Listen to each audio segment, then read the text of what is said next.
positive, unexpected, and invigorating. You are listening to The Brave Files, real stories from people living courageously. You can listen to the show anywhere you enjoy podcasts, and we'd love for you to subscribe, rate, and give a review on Apple Podcasts. It really does make a difference, and we appreciate it. Now here's your host, Heather Vickery. Hey everybody, it's Heather Vickery. Welcome to the Brave Files podcast. I cannot even begin to tell you how excited I am to welcome today's guest. Jen Grosshandler and I first met at an Equality Illinois event where my friend Brian Johnson, and you guys might remember him from the very first episode of the Brave Files, he grabbed me and he said, Heather, you have to meet Jen. You have to know what she's up to. So of course I did meet her, and now I'm excited to share with you guys what she's up to, and she's here to tell us herself. Jen, welcome to the show. Heather, thank you so much. It is awesome to be here with you. Thank you. We've had a difficult time getting scheduled. You are a busy lady, and I'd love for you to kind of start at the beginning and tell us a little bit about your background and your story, and we'll go from there. Okay, awesome. So I am Jen Grosshandler. I am the parent of 4 kids. Me too. And I think what I'll do... Oh, you too? That's right. We talked about that. Yeah, we did. Boy, that's just a lot of young people running around that we're responsible for, which is just wild, but a blessing, right? A total blessing. Absolutely. Totally. So what I think I'll do is I'll tell you a little bit about our story first. And then we can talk a little bit more about perhaps how my background connected with this story to do something that in my 51 years of life has been the most gratifying and beautiful thing that's ever happened, not only to me, but also our family. So perfect. Yeah, let's hear that story. Awesome. So we were known here in our community. We're here in Chicago. We were known as the family of 4 boys. So that was quite an interesting title to be given, if you can imagine, right? Well, I'm the family of 4 girls, so I get it. Okay. All right. So we've all got to get together and have a barbecue. I know. Absolutely. So when our 4th child was born, we called this kiddo Chaz. So I want you to just think about this for a second, okay? This child was born into a household with 3 older brothers. So Max is 21 now, Lev is 18, Jess is 16, and the 4th was about 6 years behind Jess. So a very masculine household, right? I'm talking a dad, a boy dog. I cannot imagine. We are all girl all the time. Right. So we are the polar opposite. So here's this child born into this uber masculine household, and this child was born assigned male at birth, which means anatomically a boy. Great. Awesome. Here we are. We got this. We know what we're doing. It's all groovy. Ha. Well, right. Ha. Right? So what we realized and what this child taught us from the earliest age was that this child went in the absolute opposite direction in spite of this kind of male masculine lab. Okay? So it was all of the predictable things you can think through, right? So this child gravitated to everything that was feminine, the dolls, the toys, the colors, the clothes. I remember when Chazzy was maybe 2.5, 3, and we were just starting to play with some, educational things online or what have you. Chazzy said, Mommy, come here. Play with me. And I'm like, oh, what are you doing, babe? And there would be this like dressmeup.com or stylemyhair.net, right? Where we'd be doing like hair extensions and highlights and styling. And so, Heather, these were all things, and this behavior and these experiences were all things that we had never been exposed to. Yeah. And it was all so new to us. And so what are you thinking when Yeah, that's happening? What's your thought? it's a great question. We felt that something was happening. We felt that this child was interested in something and maybe, but we didn't know, Well, on a path. Go ahead. I Tell was me. just saying, I think it's interesting because I don't know about you and your 4 kiddos, but my kiddos and in our school, we are trying so hard to break down those gender barriers, period. Like, why can't boys want to do hair? Why can't straight boys want to do hair? Why can't girls play with fire trucks, right? Like, why does that Right. have to define your gender? And I mean, we're going to get more into your story, but so, like, was part of you thinking, well, all right, my son likes to do these things. Like, that's fine, whatever. That is exactly what our kind of our initial thoughts were. We were supportive, right? We're like, okay, this is cool. Here we were, John and I, my husband, we've been together 27 years. Mhm. He is the most wonderful human being, father, husband, just all around good human, right? And so we talked and we both said, oh my gosh, well, all right, John's got a gay brother. I've got a gay sister, gay aunts and uncles. We felt we were open and we knew things and we were educated. And boy, did we not know. Yeah. We just didn't. Yeah. We just didn't. So, we thought we were doing the right things, right? Which we were trying to support this 4th kiddo. Let's go along on this cool journey. It's all good, right? Yeah. Well, more things started to happen. Okay. So I want to say Chazzy was maybe 4 when all of a sudden I see this kid descending down our stairs with a white T-shirt. And I'm gonna say her because she's our daughter, but I'm just gonna go ahead and say the white T-shirt on her head. All right, but she looked, and we were identifying and referring to the 4-year-old as Chaz, our son. Yeah. And so here's this kid, white T-shirt on, took one of my ponytails, made this long, like fabulous ponytail on the Wow. back of the T-shirt. And Chazzy said to us, Mommy, Dad, look at my long hair. Oh, wow. Isn't it awesome? And we said, wow, that's great. Like in our minds, we're like, oh my gosh, what's happening? What's happening? What's happening? Yeah. And so, Heather, that hair went with us everywhere. Wow. We had like 20 different versions of that hair. I would love to see a picture of that hair. Okay, I will show you. Yes, please. Chazzy will show you. Yes, please. So that was an interesting and I think kind of a certain milestone, right? And from there, it just kept progressing, progressing. And since we are here in our community and we've been here for 2 decades, I mean, we are old parents, man.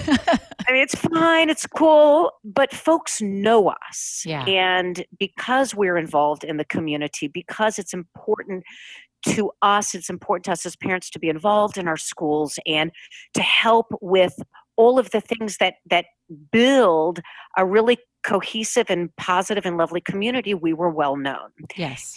And we're the kind of folks and we're the kind of family to be very open and very transparent about everything. And so I love that. Well, it's just the way we chose to be, or maybe we didn't choose to be. It's how we're wired. It just chose you. I guess. Just like Chaz. Just like Chaz. So we have and had a terrific relationship with our schools. And that meant everyone, Heather. That meant our principals and our speech therapists and our social workers and our nurses and our assistant superintendents and our superintendents. We were really, really fortunate. And so they kind of came along this journey with us. Okay. And by doing so, it really helped pave the way for some wonderful and positive experiences that all the families had, and the students had, and Chazzy had. And that kind of was the theme through, first grade, second grade, third grade, fourth grade. So let's go back just a second. So Okay. Chaz comes down with this beautiful hair. The hair travels with you. From there, when did it just become very clear that this child was a girl? And when did your child start telling you? Like, Exactly. Yeah. Exactly. So as elementary school got well underway, right? And as this kid went through these grades, and as a boy? Chaz was still being referred to as Chaz.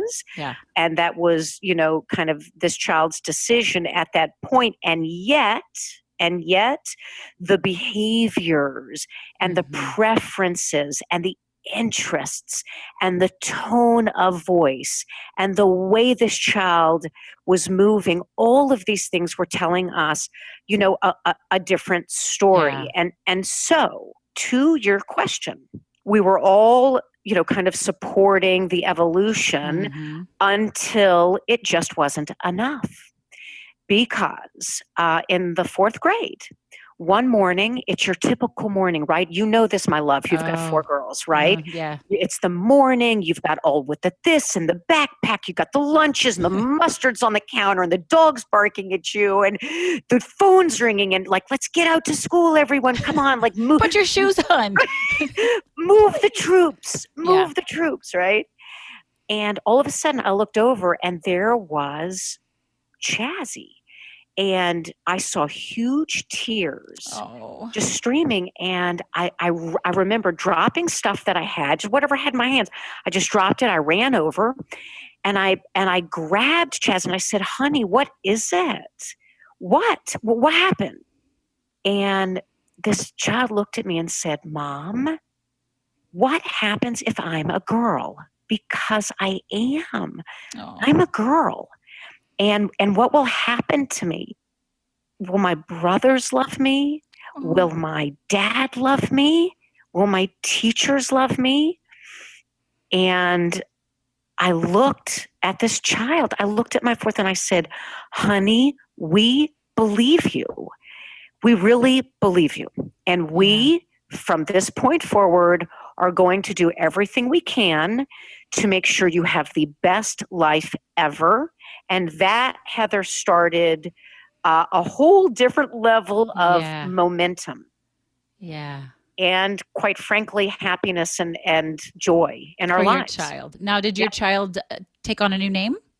So our daughter, she socially transitioned in the 5th grade. And so what that means is that Chazzy started to live the life that was really meant to be lived by her. Yeah. Okay. And so that means different things. That means dressing the way that she felt aligned with the gender identity that she really aligned with. She is pure chick. I love that. She's pure chick. and being called a certain name. So her legal name is Chazzy Brooke Grosshandler. Okay. She loves the word. She loved her name Chazzy. That was her nickname. Beautiful. Yeah. The way folks interact with her, all of her school records, all of these things that maybe we, Heather, take for granted, right? Folks who they're called cisgender, which I'm not big into terms. I think it can be so dang confusing. It can be. Right? But cisgender is somebody who identifies with their gender assignment at birth, right? Exactly. Yes. Yeah. Exactly. So, we don't go around. I don't know about you. I'll talk about, I don't go around being like, hey, can I introduce myself? I'm Jen and I'm cisgender, or I'm Jen, and I like dudes, I'm heterosexual. Like Yeah, the you're whole right. thing is, But when you're is LGBTQ, that's yeah, often a requirement. it's fascinating because it is, and I think there's so many folks right now who just like, and I'm gonna put you at the top of the list, my love, Thank you. who are having conversations and bringing to life stories of just your typical, apple pie, Chevrolet, people and families who are working to hopefully change that dynamic. Yeah. I agree. And I think it's funny. I had a conversation with my rising 8th grader just the other day. She's thinking about identity and she feels pretty straight. I think she's pretty straight, but there's something in her that wants her to be open-minded enough. And she said, would it be okay if I just was willing to say, I never know? I said, it's okay to say whatever you want to say. It's okay to feel however you want to feel. Like, it's also okay to just be straight. And I was like, Right. she has a lot of friends who are pansexual or bisexual. And I think that that's awesome. And more kids seem to be ditching labels, which you said you don't like the labels. And I agree. And so I said, you don't have to pick anything, but you can if you want to. Like, there really are no rules here. But I could see it working in her. I said, I think for her, she wanted to say, I'm open to possibilities because it's not a black or white world. And I'm not willing to say it's this way or no way, to be supportive of people. And she felt that was a way to be supportive. I said, just let people be people. I mean, can you imagine, like, how mature is that daughter of yours, to be honest? I mean, She's something. She's a total rock star, that one. Yeah. Because that's just not how I remember, 8th grade. Oh, yeah. No, but I mean, did you know anybody who was trans when you were in school and even before your child came out and transitioned? Was that something? You want to hear the most fascinating thing that I've actually never talked about this in an interview till now, and it's super exciting. You just asked that question. Are you ready? I'm ready. So growing up, I was a tennis player. And I had a racket in my hand at the age of 3. And, playing in the South, tennis is just like the thing, all right, from Atlanta. And so part of what we did was we were ball boys and ball girls. And I wound up spending like a significant amount of time with Dr. Renee Richards, which was the first ever professional tennis player who identified as transgender, a transgender woman. Wow. And who knew? I mean, here I was sitting next to Dr. Richards. She had just finished a match. We were right next to each other. She was lovely, super cool. And I knew that she was different. Mm-hmm. And that's what I knew. And how interesting is that all these years later, what a pioneer, she was. Wow. Yeah. And there are just so many, Heather. There's so many fabulous human beings now who have paved the way. These incredible adults and young people who identify as transgender are so unreal. I mean, Jazz Jennings is one of our absolutely huge hero. Okay, like Chazzy, we've been so lucky to be able to get to know her family. Oh, that's wonderful. And they really are such the real deal. They have so much love for each other. Yeah. They support each other. And the thing about it is I see her parents, Greg and Jeanette, and I see them raising their 4 children, okay, to be ethical, to be responsible, to understand the value of giving back, of community service. to understand the value of working hard. And these are the values that all parents, including us, man, like that we are looking at our children, and these are the young people we are raising, and all parents who are raising young children, including children who identify as transgender. These are our values. Yeah. Right. And this is probably the most important thing in kind of the work we do in our campaign, that we are trying to get across to Right. people, is just through our stories, you hopefully, and your listeners could hopefully understand that, the people we're raising and the people we are really not so different than their own families. That's exactly it. And I want you to tell everybody about the campaign. But before I do that, I just want to say, I want to stop and honor these kids and the adults who are paving the way. They are not doing it on their own. Parents like you who are supporting them and lifting them up and out talking and fighting the good fight. Like, nobody can rise up on their own. It takes a community. It takes an ally. And so the work that you're doing and that Jazz's parents are doing, this work is so necessary to changing the conversation globally.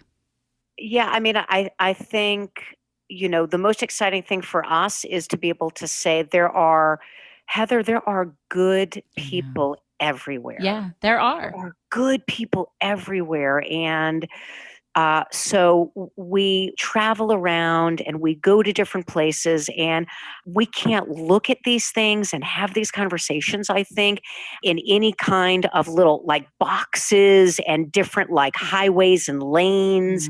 So regardless of anything, regardless of political affiliation, regardless of religious affiliation, it in most cases, not all, but most, right? Most cases, regardless of geography, regardless of upbringing, I believe, and I've seen for myself, and our family has seen, that there are good people everywhere. And the more conversations we have, and by the way, in a different way, different conversations that are fueled with positivity and with light and levity and full of like kind of successful experiences that we're seeing happen with these young people, I think the more comfortable everyone will be in looking at things differently. I don't know if that makes sense. It does. Well, so let's introduce everybody to GenderCool, because I think that will help it all make a little bit of sense. What is GenderCool? Okay, great. So, and I'm so sorry because, it's okay. It's like the cart before the horse. I apologize. No, it's all good. I mean, you're a passionate parent, you're a passionate activist and ally. And so all of that connects, but you've taken that energy and done something phenomenal. Well, so it's like a total massive, amazing group of people who have been part of this. So a 1-minute preface to this, okay, which is when we went through this journey with Chazzy, and it really changed our lives in such a cool and positive way. I said to myself, I just felt compelled to try to help in a way that I thought I could help. And in order for me to try to find what exactly that was, I had to be quiet. I had to put my head down, and I had to read and study and meet people and listen. And that's what I did for like 6 months. I was just a wild child, flying around and really absorbing, like as much as I could, kind of what the conversation was and what was happening. And what I found was this. I found that I was going to these conferences.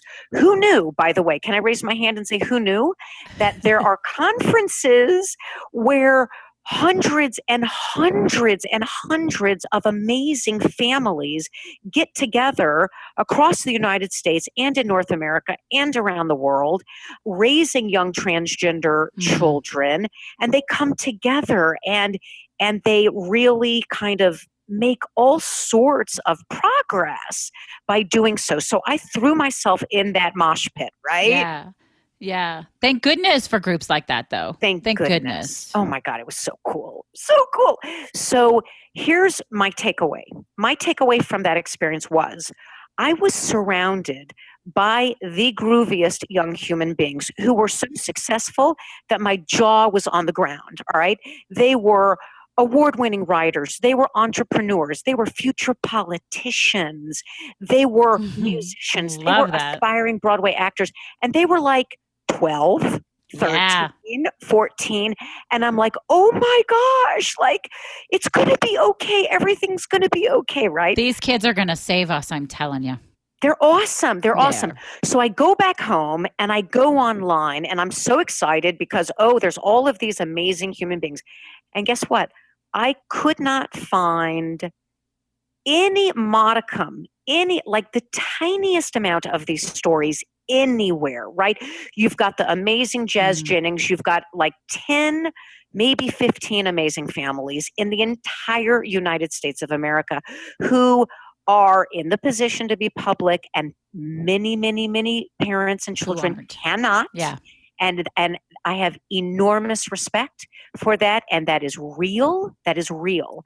But that aside, there was just such a small number of folks with these stories. And that's where the idea came about. So the idea came about that led to the campaign. And the campaign is called the GenderCool Project. And it really simply is a storytelling campaign that is showcasing the stories of who amazing young people who identify as transgender are as talented, successful kids, and not what they are. Yeah. So we just leave the labels at the door. Love that. And we just show these amazing young people for who they are as just killer young leaders. Does that make sense? It totally makes sense. So just to clarify for everyone listening, you're not identifying them as a trans girl or a trans boy. You're identifying them as a singer or an artist or whatever, right? Like the things that they're good at and passionate about. Yes. I mean, somewhere in their bio or, somewhere in the explanation of them on our website, we do say, basically what we say is the fact that they identify as transgender is the least interesting thing about them. Damn straight. So how are you gathering these stories? And then what are you doing with them? The way we are gathering the stories is just this awesome and easy path. It's a two-way path. Okay. And it basically is the world of Facebook, right? Which can be such a tumultuous world in so many different ways, right? Can also be a blessing. And so because there are amazing groups, because we really are all connected to each other in some way. True. All it took, Heather, was just a handful of conversations. And quite frankly, these young, amazing people found us. There are so many killer, successful, talented young people who identify as transgender who want to be telling these stories, and all they need is a platform. And so what we've done is we identified our first wave of GenderCool champions. We're calling them our champions. I think that's great. Because they totally are. Okay. They totally are. All right. So we all got together. There were 5 of them, amazing, all different from all different parts of the country, all different levels, all different geographies and upbringings and backgrounds and interests. And we said, all right, y'all, take your cameras, go with your friends, go with your parents, whatever, film some stuff. We gave them some very light guidelines, very light. Okay. And they filmed all this stuff on their cameras. Then they sent all of these video snippets and their still shots and stuff to us. And we worked to just kind of post-produce it, like lightly produce it, right? Okay. And we did that, and we had 5 stories, 5 vignettes, and we had those then together. And then our own family, it was so weird because for so long, folks were being like, okay, y'all need to tell your family story. Y'all need to tell your family story. You need to. Yes. But we felt as a family, that if we were going to tell our family story, then it was going to mean more than telling our own family story. We had to do something more. And so to tell our family story at the same time that we were going to release, right, these 5 amazing stories, okay, along with the explanation of why the campaign, what the campaign, who's involved with the campaign, the shining star, my mentor, okay, my mentor, one of my dearest friends in the entire world, and literally this gal is changing everything. Her name is Gara Goldstein. I know Gara. You know Gara. I do. So Gara is the co-founder of this campaign.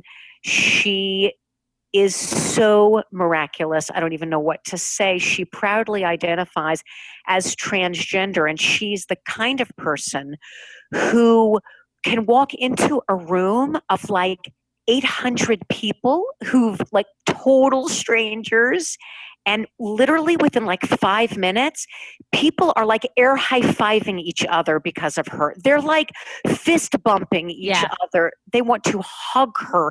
They want to have a beer with her. Okay.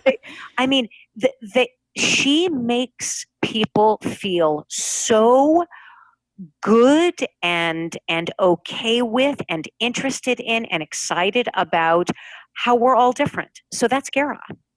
And so she from the way before this ever began, she helped form and inform this whole campaign. So that's how, those are kind of the things we had, right? I mean, marketing terms are so silly. You call them like assets or whatever, but we do. We had stuff, man. We had awesome stuff. So is it beyond the original 5 champions now? Can, my friend whose child lives down the street can be part of this? Is there an age range? Like, how do these kids get involved? Yes. Okay. So phase 1 was this. All right. What we were like, okay, can we just please get this off the ground? Let's launch this. And because my background is in, global agency, public relations and marketing. So, for 800 years, I worked here in Chicago, my teeth are falling out. I'm in a rocking chair, but that's okay. Oh, stop. That's okay. So because of that, I'm blessed to have all kinds of cool connections. And so I called upon all of those buddies, in advertising and people who knew how to talk to the huge television networks, right? And the way we launched it was, we said we were going to launch it. Our ideal was to launch it on live national television. Hello, like no big deal. No big deal, right? Like pie in the sky, like, okay, what? But we just felt convinced that we were onto something that was so dramatically different, because we are 150% positive storytellers. Yeah. And what does that mean?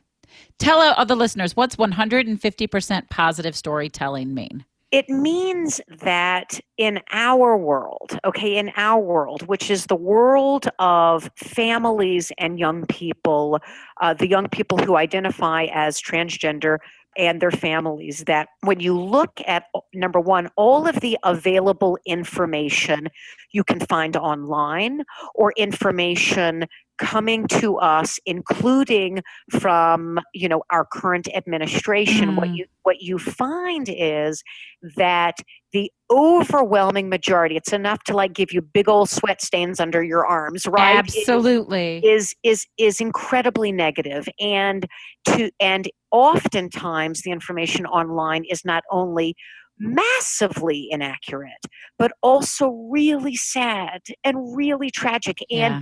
and And while dangerous, and dangerous. dangerous. And so while some of this information, some personal stories absolutely are just super sad, and it rips me apart. I mean, it makes me so sad, but it also, that's what gave me a lot of the drive to say, you know what? It can be different. It can be. It can Yeah. be different for these young people. It can be different for their families. I mean, we don't want to talk about like statistics. Why? Because they're totally boring, Yep. because they're like snore, I'm going to go to bed now. But all we're going to say about the statistics are this: we know when young people who identify as transgender are supported, right, in their communities, everything's cool, go about your business, everyone do awesome, achieve your objectives. When that's the scenario, everything's great. When Yeah. these young people do not have support, when they feel like the world's against them, and when there is icky, nasty stuff happening, then these young people don't do well. Yeah. And Or so, anybody yeah, else ever. anyone else ever. When everything around you is icky and gross, there's no hope for success. It's just not. Right, right. So because like the icky, negative, stuff is mostly what people had, including our primary audience, our primary audience, Yeah. who we want to get to. And who we want to get to are the millions of people in the United States of America, Heather, who have never met and have no personal experience with any child who identifies as transgender or their families. And all they have to go on is this icky, stuff. We don't want that. I We don't think want it's so important, but for me, that's the case across the board with anyone, right? Get in conversation and expose people to what keeps us, what's more alike than different amongst that. us. Yes. And Yes. those conversations literally are the only thing that's going to save us, to change the world. Well, I mean, and that's what you're doing with this exact podcast, by the way, Oh, because thank you. when we're scared or we feel anxious about bad things that happen in life, whether it's medical stuff, whether it's cancer, whether it's mental health stuff, everything. By the way, let's just all raise our hands. We've all been touched somehow in some way, but that doesn't mean that we're comfortable with these things. So by Yeah. talking, right? By talking about it and by really making more of a personal connection, okay, then we're like, all right, I got this. Maybe I'm not so scared. Yeah. I'm not so confused now. So you're right. It's everything. It's everything. So you launched this first thing on national television, Yes, we and did. it was a smashing success. You got a great response to it. We were so excited. I Yeah. mean, I will tell you that we were on, the Today Show with Megyn Kelly, and it was exactly where we wanted to be. Exactly. And I'm going to tell you right now, she was incredibly lovely. She did enormous amount of homework. She had numerous conversations with us. I learned about her for the very first time in my life. And so that was a really important experience for Yeah. all of our families, all of our champions, all that kind of stuff. Were So you nervous going into, I mean, what I know of her would have made me nervous going into that interview. to be able to go into something as strong as possible, you got to do your homework, right? Yeah. So, boy, did we do our homework. And I spent hours and hours and hours watching her. And I'm going to call this kind of her previous life. I watched it and I read everything I could. And, and so it was just fascinating because Yeah. I saw, and we all kind of saw, I kind of saw an interesting evolution of her specifically. So yes, I saw the tough stuff that she did. I saw the tough things that she said, and then I saw her kind of slowly evolving. And we said we knew this was the right thing to do because Megyn Kelly is watched and is Yes. embraced by Yes. communities That you could never everywhere. reach, communities that you would Never. otherwise never tap into. I Never. completely agree. It's brave though. It's bold. Like you did not go gently into that good night. We went feeling as invigorated and as excited and as confident as possible. And you will see from the segment that it was incredibly successful. Yeah. And that just went from one thing to the other. So from the New York Times to People magazine to Rolling Stone magazine to ABC, NBC, Teen Vogue, everything we wanted to have happen did. And it's not because we're brilliant. It's not because we're like, ooh, look at them, man. I mean, I am like as, non-famous, as it'll come, It's right? because I'm it's just, important. yeah. And because it's yeah. good. I think there's so Yes. much to be said Yes. that you're wrapping it in positivity and Yeah. gratitude and graciousness. And we all just need that so badly. And it's the kids. Yeah. It's the kids. I mean, throw me to the side and lock me up in a closet because all you need to do, I mean, Gara's the one who says, she's like, Jen, all we need to do is to create the right platform and the For right these structure kids. and Yeah. get the heck out of the way. That is her quote. Okay. And that's been quoted like a million times. Why? It's exactly the truth. Absolutely. These young people they're changing the world. They're the ones. So from the launch that we did with our 5 champions, now it's 6 months later and we are so excited because it's like, ooh, I can't tell you a lot about it. I'm like, ooh, I'm so secret and ooh, it's all confidential. But I can tell you that we are working with our wave 2, so 5 Okay. new unbelievable young people who are going to just like flip people out Yeah. with their stories and their success and their words. They're just extraordinary. So they have filmed their own stories. We are producing them now. And we are going to be kind of releasing and unveiling Wave 2 in the next several months. But prior to that, there's just incredible things continuing to happen with the first wave of champions. So the campaign is building in influence and in reach. And there are now corporations, very large corporations, interested in having these young people come to them. Awesome. Yeah. That's so great. So how can your average person, me, my folks who are listening, how can we help support your mission and be involved? So we are all, by the way, I'm raising my hand and saying we are all on the same level. So we are all humans. We all want to feel good, right? We all want to feel like we feel productive and like be happy, and we need to laugh and we need to love and we need to like just do all the things we want to do, right? So so everyone can be involved in this campaign, and we need people. We want people. So here's what we're doing. All right.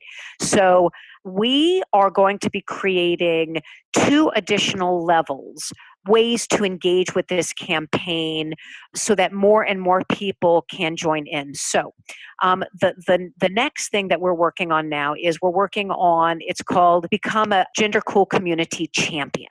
Okay. And what that means, we're gonna give folks really easy but different things to do in their own communities to for folks who want to be more visible, who want to talk, who want to share their stories, but do so in a very different way Okay. than most people are doing that. So we are working on this plan and what this kind of, it's called like an e-kit, an electronic kit that's going to be on our website that people will be able to take and download and follow and then send Awesome. us what they're doing. And then we will promote them on our cool things. Like we have our website, we have Yeah. our Facebook Yeah. page, we're on Instagram.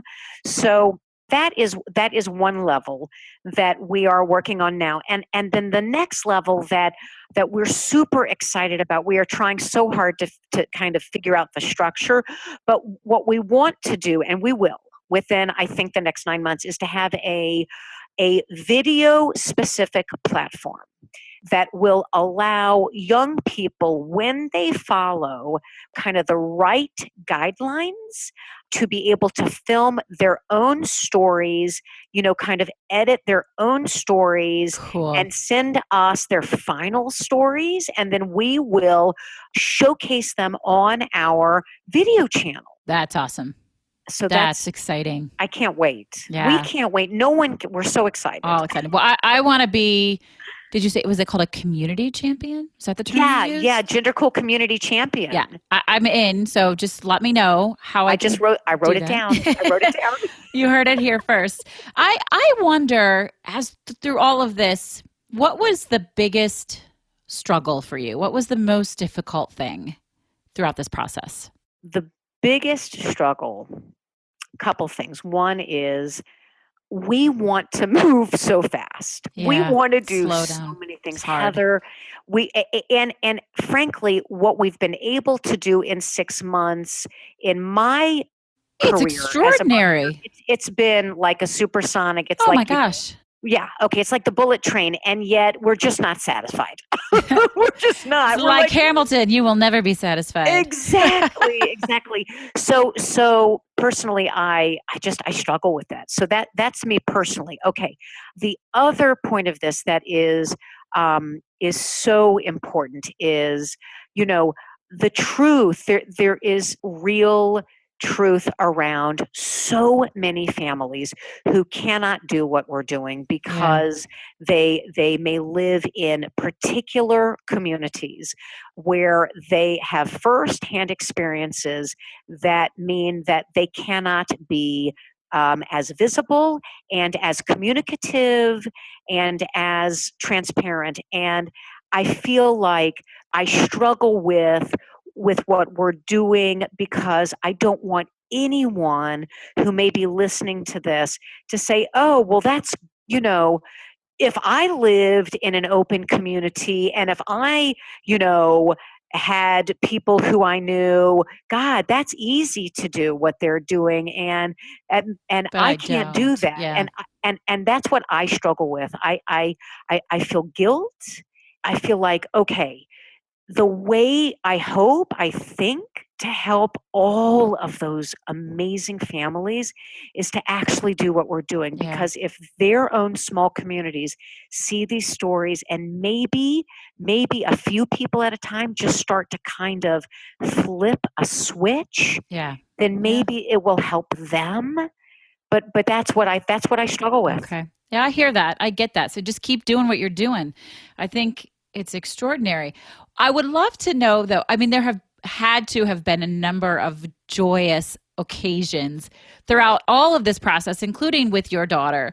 Can you just call out maybe, and this may be a difficult request, one shockingly fantastic thing that has popped up? Okay, ready? I'm ready. So this is so interesting. We're going to go back years and years. I'm going to tell you right now, we're going to go back years and years, because when Chazzy was, maybe 5 or so, we went to the American Girl doll store, and this is downtown. And Oh, this been is there many when times. you've been there many times. Rock on, rock on. Oh. And so that is quite the world there. And so you walk in to a sea of primarily one gender, which is, Oh, yeah. little girls and young Mm, girls with Yep. primarily their moms. Yeah. So we walked in, Chazzy was still kind of looking like Chaz, short hair, Sure. little soccer outfit on, like a little dude. And I remember walking through, and I'm telling you, it was like the Moses parting the Red Sea. Okay.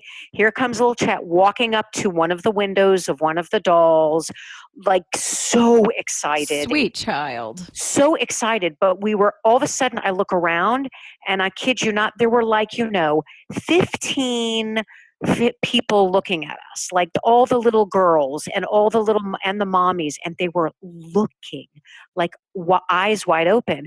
And I remember thinking, Jen, this might be your moment to see what you're made of as a parent, what you do to show this child who was in the process of really explaining to us that she was our daughter.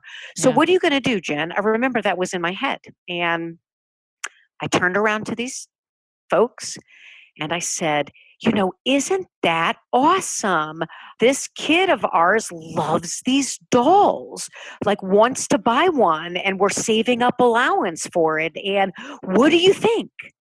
Good And I for just you. put it out there. And you know what, Heather?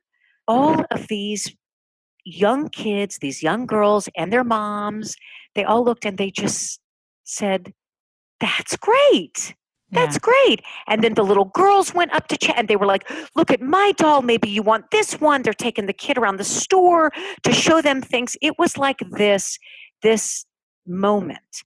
And I have to tell you that I looked at Chazzy and I cannot tell you to this day how her everything about her changed. Her everything changed.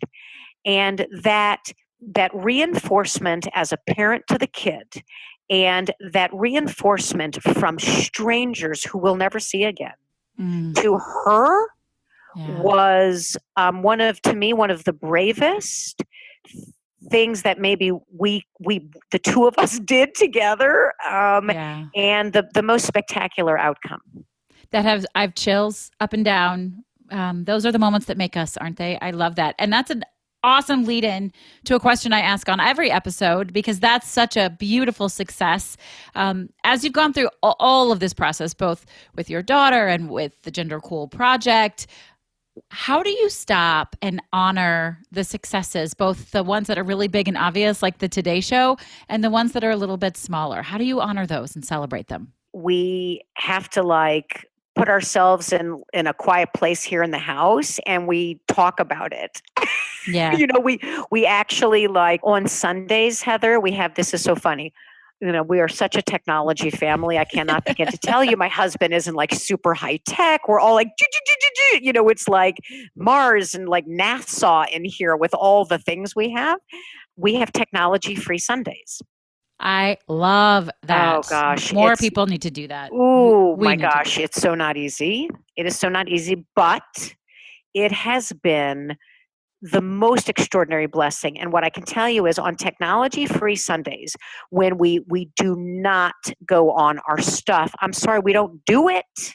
Okay. Good. And that means we got to look at each other and we have to talk to each other. Yeah. And we take those days, and especially during the past 6 months, where we will actually have an hour and a half meal together, and we will talk about what's happened to us. That's awesome. And it is about the GenderCool Project, and it is about how it has affected my 18-year-old son, Lev, who has literally taken his massive, 5'11" self and bear hugged this campaign as if it were his own baby and thrown himself so into this thing, Heather. And we talk about that.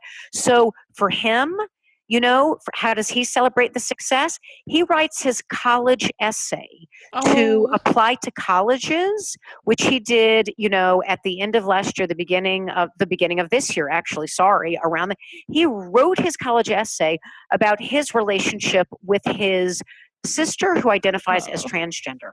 And he sent this dang thing off to the most conservative colleges. And guess what happened?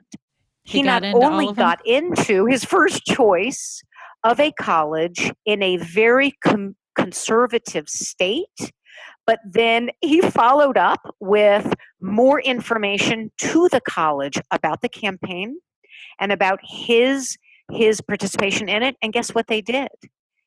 They said, "We really want you." Oh, And they wow. gave him more incentive to come to the school.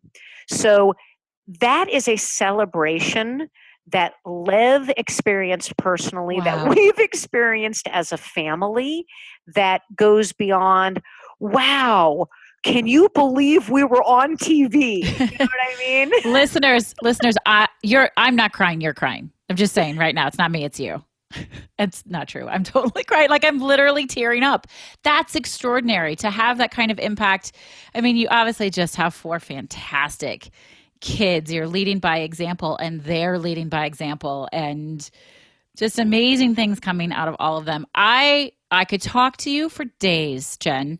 I really could. I'm excited to continue our relationship. I want to be a community champion. I want to help connect you with other people and just bask in the glow of all of the amazing things you're doing. But we have to wrap this interview up. I get it. I get it. It's been great. Before we do that, though, I have to ask you my favorite question because it's an important one for me. Other than the GenderCool Project, what is your favorite charity to support?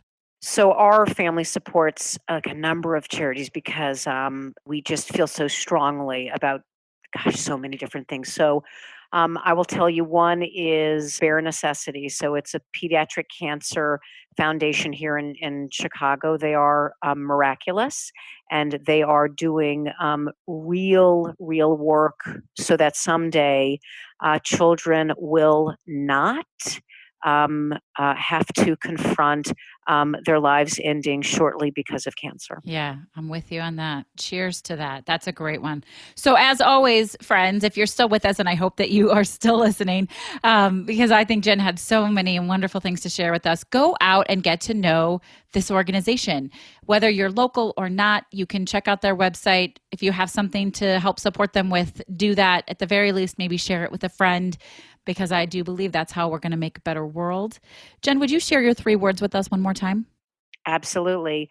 Invigorating, positive, and unexpected.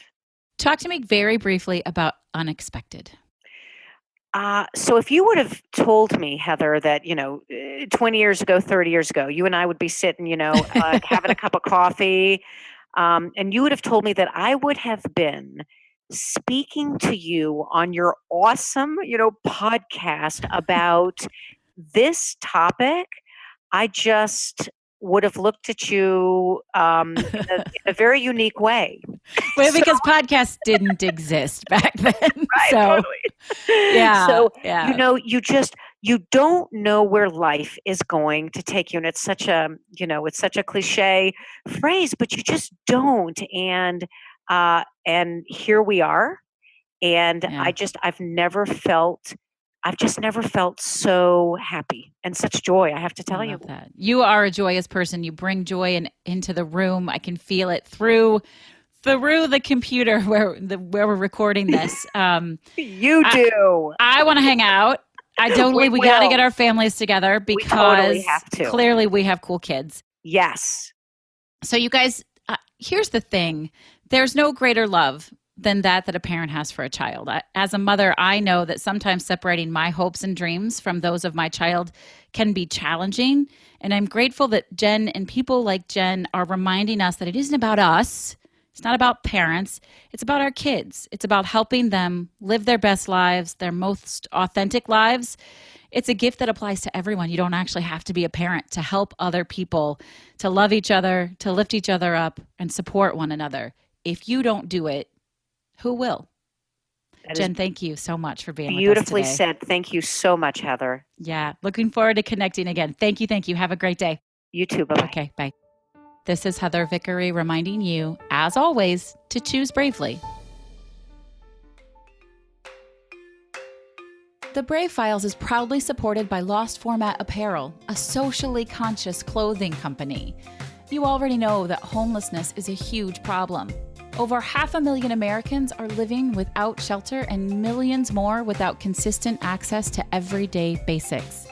My friends at Lost Format know that solving homelessness is a much larger problem than any one company or person can solve on their own. It requires teamwork, sacrifice, strength, and building communities through personal and professional relationships. And isn't that exactly what the Brave Files podcast is all about? That's why I'm proud to say that the Brave Files has partnered with Lost Format, and together we're working to change the face of consumerism in addressing homelessness. You can now get one of 2 fantastic shirts custom designed specifically for the Brave Files. Each order goes towards providing necessities to the homeless. We have one shirt that, of course, says choose bravely, and another that reminds you that brave is always greater than fearless. Head on over to vickeryandco.com/store to see both beautiful shirts and to check out the entire product line from Lost Format. All of their stuff is super soft and comfortable and has an amazing fit. Use promo code BRAVE to get 10% off of your Brave Files custom t-shirts. And if you have an order over $30, your shipping is free. I choose bravely to take the plunge to help solve homelessness. Are you with me? Thank you for listening to The Brave Files. Be sure to visit thebravefilespodcast.com to access the show notes and discover fantastic bonus content. Music composed and produced by Matt Lewis of Union Music, LLC.